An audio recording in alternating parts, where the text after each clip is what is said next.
Porque o senhor não se manifesta, caso, ministro, em temas polêmicos. Por exemplo, pegando carona aqui na pergunta da Vera, o presidente Bolsonaro, ele ataca a imprensa semanalmente. Ele ofende, agride jornalistas, manda uma repórter calar a boca, agride a jornalista que escreveu um livro sobre o governo dele. Um relatório da FENAGE mostra que os casos de violência contra veículos e jornalistas subiu 54% de um ano para o outro. E o presidente Bolsonaro foi sozinho responsável por 58% dos ataques, além dos flertes com a AI-5 dentro do governo. Eu queria saber o que o senhor acha do comportamento do presidente Bolsonaro em relação à imprensa. Não, aí existe a situação que eu mencionei anteriormente, né? Então, por exemplo, eu estou dentro do ministério, eu tenho os meus subordinados. Os subordinados, eu falo com meus subordinados, orientações deles, e as reprovo quando é necessário, né?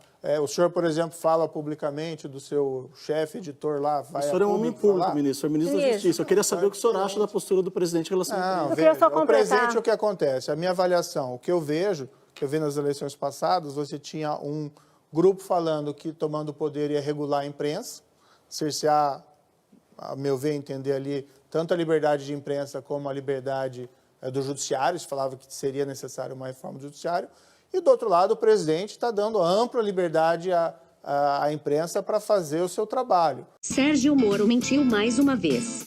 Bolsonaro tem imposto sérias restrições ao funcionamento da imprensa crítica.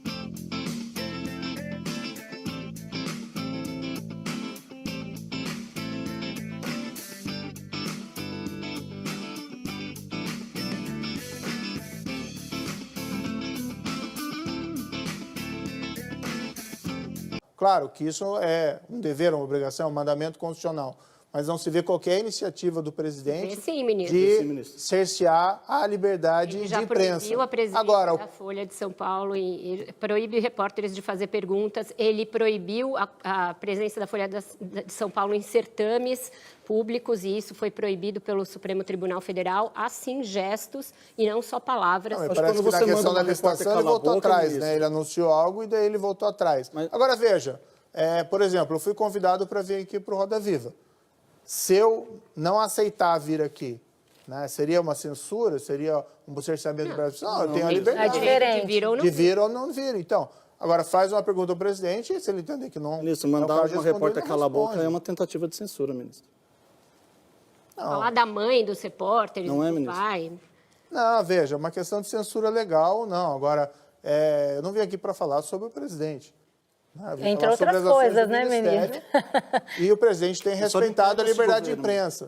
O que acontece, ele tem sido também criticado e muitas vezes ele reage. Eu queria falar de corrupção, ministro, porque o senhor veio para o governo com uma agenda anticorrupção muito forte. Inclusive, o senhor disse que viria para o Brasília para avançar essa agenda, né? E tem um item que me chamou a atenção, estudando para essa entrevista, que é uma declaração do senhor de novembro de 2018, o senhor falou para uma TV que o senhor achava que o ministro do novo governo que sofresse uma denúncia consistente de corrupção deveria ser afastado.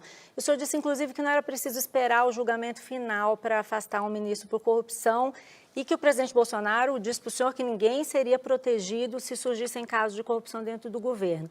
Desde então, o ministro do Turismo, Marcelo Álvaro Antônio, foi indiciado pela Polícia Federal por falsidade ideológica, associação criminosa, apropriação indébita por desvio de recursos do fundo eleitoral. Eu queria saber do senhor, o ministro Marcelo Álvaro deve ser afastado ou o indiciamento pela PF não é denúncia consistente? Ele foi denunciado também à Justiça. Ministro. Foi denunciado pela Justiça. Veja, até isso ilustra o fato de que a Polícia Federal tem atuado com absoluta autonomia e liberdade. Eu queria saber a opinião do senhor. O que eu coloquei para a Polícia Federal quando eu assumi a posição de ministro foi que nós precisávamos, a única orientação específica, a Polícia Federal vinha fazendo trabalhos relevantes.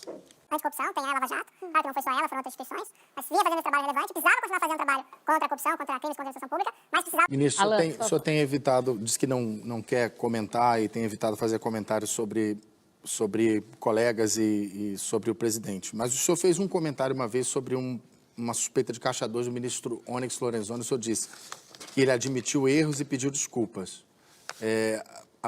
que era um comentário claramente positivo. A minha questão é, além de ter que conviver com o caso Flávio Bolsonaro, ter que conviver com o caso do ministro do Turismo, isso não cria um constrangimento para quem cultivou a imagem de que é intolerante com a corrupção?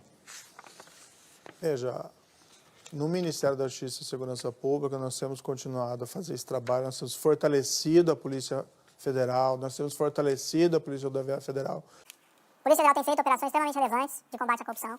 Nós vimos no final, por exemplo, do ano passado, uma série de operações extremamente relevantes. E mesmo... Por que o senhor classificou como erros somente as suspeitas em relação ao ministro Onyx? O senhor acha que foi leve ali nesse... Sobre esse fato eu já declarei. Acho meritório que ele tenha reconhecido que ele errou e esteja disposto a pagar, né, por esses erros agora. O senhor falou no bloco anterior, numa resposta ao Alan, que o senhor não contraria publicamente o presidente porque existe uma cadeia de comando.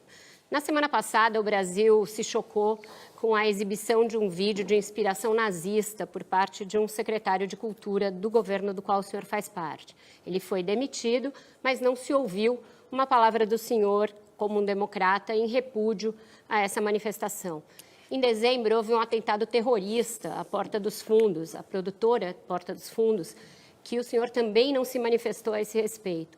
Não cabe ao ministro da Justiça de um país ser um arauto da democracia e se manifestar quando há incidentes que ferem a ordem democrática do país? Acho que não cabe ao ministro da Justiça e Segurança Pública ser um comentarista sobre tudo. Moro foi evasivo e mentiu em suas respostas. Ele, na realidade, sempre comentou os assuntos nacionais quando eram do seu interesse.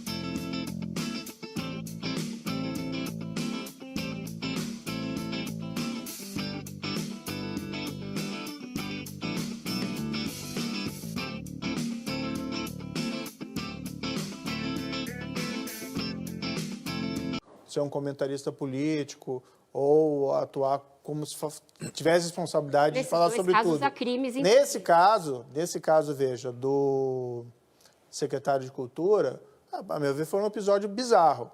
E, tendo ciência desse episódio, eu dei minha opinião. Mas eu dei opinião ao presidente. Cabe a ele tomar a decisão. E ele tomou a decisão correta. O que o senhor disse, ministro? O secretário de Cultura foi demitido ainda pela manhã, tão logo o episódio... As meninas perguntaram o que o senhor disse. A minha opinião foi a opinião geral, que é um episódio bizarro e a situação era insustentável. Mas agora, todo mundo se manifestou publicamente, o presidente do Supremo, o presidente do Senado... Mas eles são de outros poderes, não mas são do Poder Executivo. Mas o senhor é o ministro da Justiça, ministro. Não, mas eu dei uma sugestão... Incitação ao nazismo é crime. Mas o ministro... Não, veja, o presidente é o chefe do Poder Executivo. E o silêncio do Sérgio Moro? A que você atribui? Se iludem, tanto aqueles que são contra o Bolsonaro como os que o defendem, de que o Sérgio Moro tenha, na atual quadra política, qualquer tipo de autonomia.